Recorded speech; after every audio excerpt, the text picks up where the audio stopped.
हर हर गंगे। आइए जानते हैं कि क्या हुआ जब प्रयागराज महाकुंभ के दौरान एक साधु बाबा जी को गंगा स्नान करने से रोका गया। उसके बाद उस प्रयागराज के गंगा घाट पर जो चमत्कार हुआ उसे देखकर आपके पैरों तले जमीन खिसक जाएगी। वर्ष 2025 के जनवरी महीना में शुरू होने वाला सदी का सबसे बड़ा महाकुंभ लगने वाला है। जैसा कि आपको भी पता होगा कि यह महाकुंभ हर 12 वर्ष में लगता है, यानी कि इस प्रयागराज महाकुंभ का बहुत अधिक से अधिक महत्व होने वाला है। गंगा नदी में स्नान करने का बहुत महत्वपूर्ण फलदायक होता है।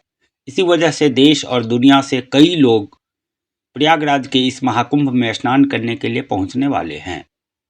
लेकिन हाल ही में जो घटना सभी के सामने आ रही है, उस खबर ने सभी के होश उड़ा दिए हैं, जहां पर एक साधु बाबा को गंगा स्नान करने से रोका गया।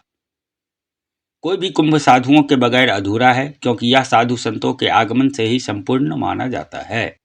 देश भर से साधु महाकुंभ शुरू होने से कई दिन पहले से प्रयागराज पहुंच जाते हैं। इस घटना की शुरुआत होती है मध्य प्रदेश राज्य के महेश्वर घाट में रहने वाले राधानंद जी महाराज से। राधानंद जी महाराज नित्य सुबह 4 बजे उठकर स्नान किया करते थे और भिक्षा प्राप्त करने हेतु निकल जाते थे। श्री राधानंद जी महाराज बाबा जी ने अपने जीवन काल में सांसारिक सुख का त्याग करके कई तपस्याएं की और कई सिद्धियां हासिल की। वे महेश्वर के घाट पर ही निवास करते थे।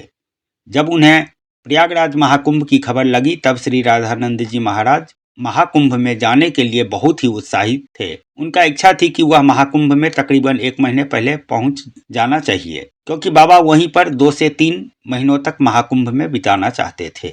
उनका ऐसा कहना था कि महाकुंभ वह पवित्र समय होता है जहां पर देवी देवता स्वयं महाकुंभ में मौजूद होते हैं।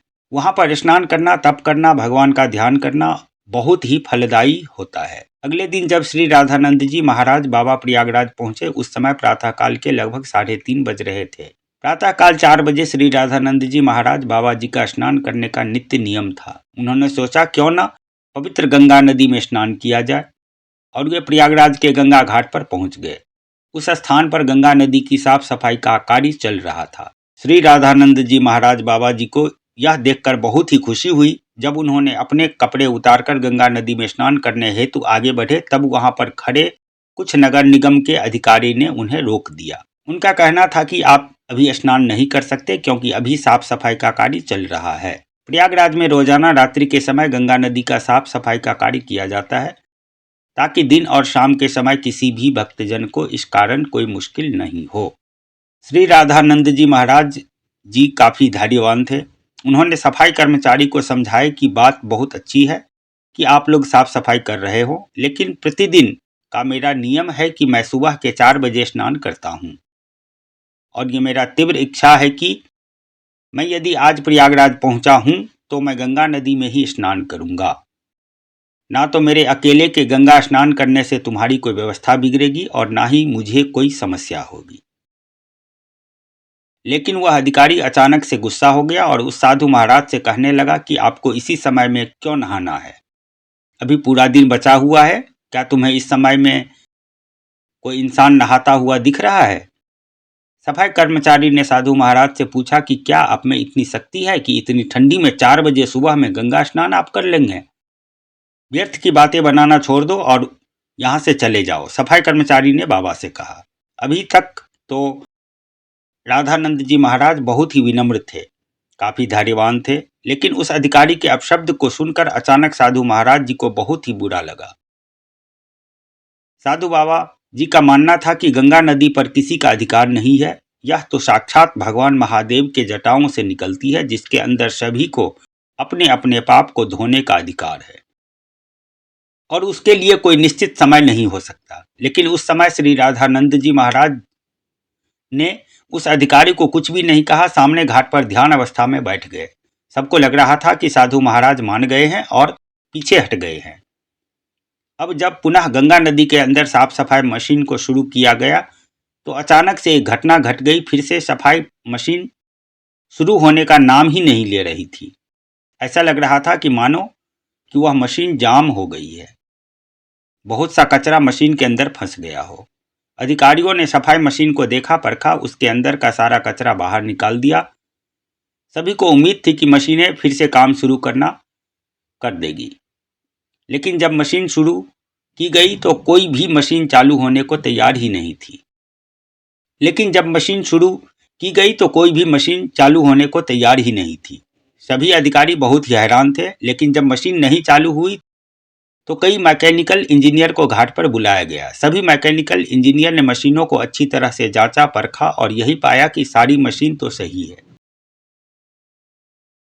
लेकिन इसकी चालू नहीं होने का कारण किसी भी मैकेनिकल इंजीनियर को समझ नहीं आ रहा था। श्री राधानंद जी महाराज जी अभी भी उसी घाट पर ध्यान लगाए हुए बैठे हुए थे। गंगा नदी का उस दिन का साफ सफाई का कार्य रुका हुआ था। सभी लोग बहुत ही हैरान थे। उस समय मैकेनिकल इंजीनियर जो वहां पर सफाई का मशीन सही करने आया था, उसने जब श्री राधानंद जी महाराज जी को देखा तब उसकी आंखें खुली की खुली ही रह गई। वह मैकेनिकल इंजीनियर श्री राधानंद जी महाराज जी के चरणों में गिर गया और बाबा उसे आशीर्वाद देने लगे। फिर वह सभी अधिकारियों को बताने लगा कि यह बाबा महेश्वर के सिद्ध महाराज जी हैं। बचपन के समय जब मुझे सांप डस लिया था तब इन्होंने ही अपनी चमत्कार से मेरी जान बचाई थी। तब उस अधिकारी को अपनी गलती का एहसास हुआ। वह समझ चुका था कि अगर बाबा अपने दैनिक नियम के अनुसार सुबह के 4 बजे स्नान करना चाहते थे तो मुझे इन्हें रोकने का अधिकार नहीं था। मैंने जो इन्हें भला बुरा कहा और गंगा नदी में स्नान करने से रोक दिया, उसी का परिणाम मशीनों के खराबी के रूप में हम भुगत रहे हैं। अब यही बाबा हमारे समस्या का समाधान कर सकते हैं। हमें इनसे माफी मांगनी पड़ेगी। सभी अधिकारी मिलकर बाबा श्री राधानंद जी महाराज के पास गए, उनके चरण के समीप बैठ गए और हाथ जोड़कर माफी मांगने लगे और कहा कि हमें इस बात का अंदाजा नहीं था कि आप एक दिव्य संत हैं। हमसे बहुत ही बड़ी भूल हो गई है। हमें आपको स्नान करने से नहीं रोकना चाहिए था। श्री राधानंद जी महाराज अभी भी बहुत ही विनम्र थे। उन्होंने अधिकारियों से कहा कि कोई जरूरी नहीं है कि कोई संत चमत्कारी हो तभी ही उसे गंगा नदी में स्नान करने की अनुमति दी जाए। गंगा नदी पर साधु संतों का सबसे पहला अधिकार है। सभी अधिकारी ने हाथ जोड़कर कहा कि आप गंगा नदी में स्नान कर सकते हैं। हम सभी आपसे माफी चाहते हैं।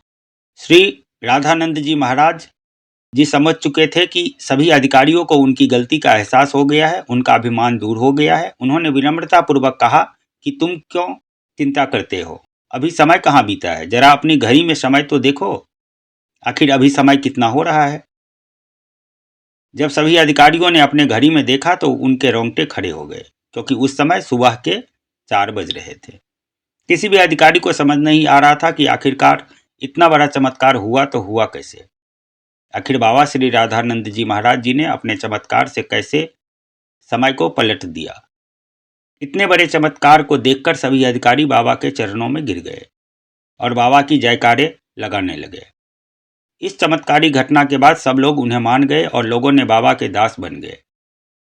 इसके बाद भी सुबह के 4 बजे बाबा नित्य कर्म के बाद गंगा नदी में स्नान करने पहुंचे। उधर मशीनें फिर से काम शुरू कर दिया। सारी मशीन एक साथ चालू हो गई थी, जिससे यह पक्का प्रमाणित हो गया कि यह मशीनें श्री राधानंद जी महाराज जी के इशारे का इंतजार कर रही थी। जैसे ही बाबा ने उन अधिकारियों का अभिमान चूर किया और गंगा नदी में स्नान किया और ऐसे ही फिर से मशीनें चल पड़ी।